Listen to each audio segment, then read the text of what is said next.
Il y a des dates qu'on grave à jamais dans la mémoire collective, des nuits où le silence se transforme en hurlements, des vacances qui ne commencent jamais.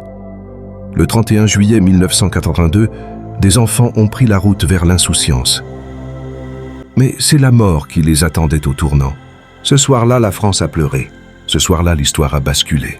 Voici le récit d'une nuit noire, celle du pire drame routier que la France ait jamais connu.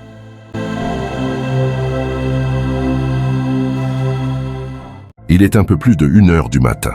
2 autocars transportent des enfants en direction de la Savoie. Ils viennent de Crépy-en-Valois, dans l'Oise. Destination, une colonie de vacances à Saint-Bonnet en Champsaur, dans les Alpes. Les enfants dorment, ou tentent de dormir, bercés par le ronronnement du moteur. Certains chuchotent encore. D'autres rêvent déjà aux montagnes, aux jeux, aux aventures. Il fait chaud, très chaud. La canicule sévit sur toute la France. À bord, l'ambiance est calme. Rien n'annonce l'horreur qui approche. Sur l'autoroute A6 entre Beaune et Chalon-sur-Saône, la circulation est dense. Mais cette nuit-là, les autoroutes sont saturées. Soudain, au kilomètre 271, un camion-citerne ralentit brusquement. Il transporte un liquide inflammable. L'un des autocars heurte l'arrière d'une voiture, puis vient percuter de plein fouet le camion-citerne.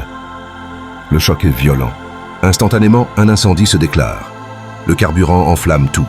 Le bus prend feu, piégé entre les carcasses métalliques. À l'intérieur, c'est la panique. Les enfants crient. Les accompagnateurs tentent de briser les vitres, d'ouvrir les issues. Mais le feu est trop rapide, trop vorace. En quelques secondes, les flammes dévorent tout. Les secours sont alertés. Mais ils mettent de longues minutes à arriver sur les lieux. La carcasse est noire, calcinée. L'intérieur est un four, un piège. Certains enfants ont réussi à s'extraire. Ils sont blessés, choqués, hagards. Mais pour beaucoup, il n'y avait aucune issue. Les pompiers, en silence, découvrent l'ampleur du drame. Des dizaines de corps carbonisés. Méconnaissables. L'identification sera un calvaire pour les familles. À l'aube, la nouvelle fait irruption dans les journaux, les radios, les foyers. La France découvre, horrifiée, ce drame qui frappe l'innocence. Des familles entières sont effondrées. Des parents, réveillés en pleine nuit, apprennent que leur enfant ne reviendra pas. Les écoles, les villes, les églises se figent. Un silence s'installe dans le pays, celui de la sidération. Des hommages spontanés s'organisent. Des fleurs, des bougies, des larmes. Le président François Mitterrand parle d'une catastrophe inacceptable.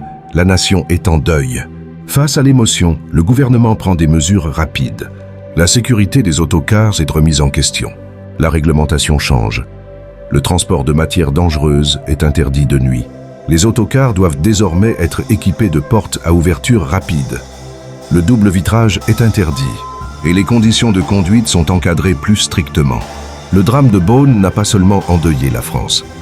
Chaque année, à la fin juillet, une cérémonie a lieu à Beaune. Les noms des 53 victimes sont lus. Leurs visages, figés dans le temps, rappellent une douleur intacte. Certaines familles ne se sont jamais relevées. D'autres ont décidé de témoigner, de transmettre, de ne jamais oublier. En 2022, pour les 40 ans du drame, une plaque commémorative a été restaurée. Les survivants, devenus adultes, ont raconté leur nuit d'enfer, leur combat intérieur, leur mémoire déchirée.